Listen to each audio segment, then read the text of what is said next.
This video is for your own personal growth, whether it's for relaxation or to help with your flexibility. At any point of this video, you can slow down and take as long as you need to make any adjustments necessary. Don't forget to listen to your body to really know where your stopping point is. It always helps to warm up beforehand with some light exercise just to make your muscles warm to stretch easier. Don't worry about not being able to do something because you're already one step closer to being able to do it. The items that you will need for this video is either a yoga mat or a soft surface, a relaxing room or area, and your personal preference of music. For this first stretch, we're going to start with the standing forward fold. With your feet together, you're going to bend over with a flat back. The goal is to be able to reach your toes, but if you can't, then you can always place your palms on your shins for support. For this next stretch, the butterfly stretch, to really feel it, you're going to want to focus on pushing your knees down first, and then how close your feet are second. This stretch really helps with your inner abductors, really gives you that full range. This next stretch, the sitting forward fold, basically the exact same of the standing forward fold.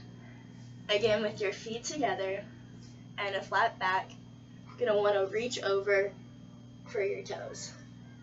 Again, if you can't reach your toes, it's always fine to go back to your shins.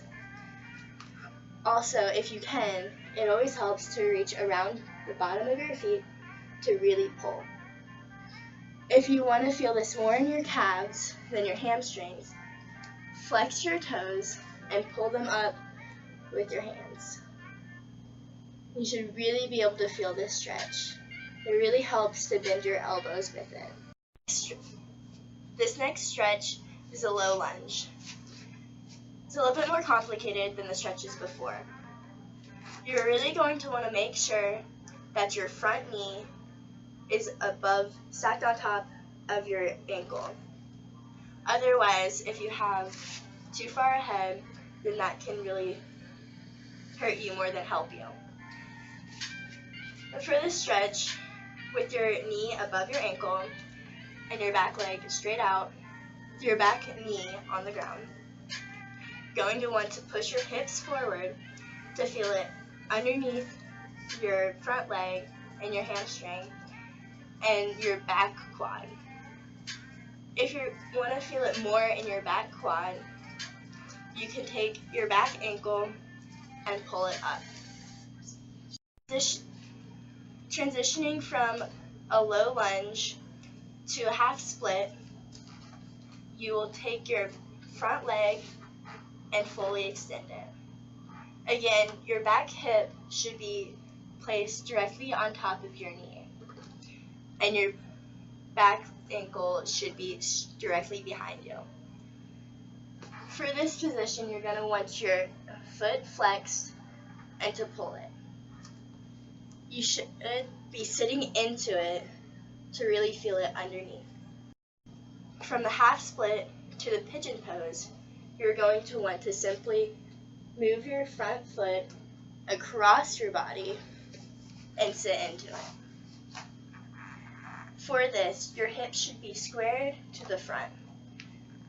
And again, your back leg should stay directly behind you. To intensify this stretch, you can either take your elbows down so that you're on your forearms. It also helps to reach directly in front. But to help again, the back leg stretch, you can take your ankle and push it up. Finally, we have made it to the splits. Now you're going to want to take the same front leg and fully extend it until you can. If you can't, you can always place a book underneath your front hamstring to really help with support. Also, if you choose not to place a book underneath your leg, make sure that you're not resting your back knee up. This way, you really get a better form out of it. Now if you do make it all the way down, it always helps to keep your hands up off the ground so that gravity is really taking over.